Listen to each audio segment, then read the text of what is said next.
Hey guys, what's happening? How to change Facebook ads WhatsApp number. So click more at the bottom right, or the three lines at the bottom right. Press ads, alright?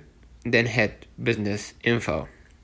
You're gonna see location, website, contact. Just press the pencil next to the contact, and they're gonna ask you, do you want people to contact you? Just hit yes, and choose they message me on WhatsApp, and then connect your WhatsApp or change the WhatsApp number from here. So after you finish, hit continue and verify your phone number, of course, via zip code or WhatsApp code sent by Meta, and then you're gonna be able to, show this number as a contact number, right? Or show this information as a contact number directly.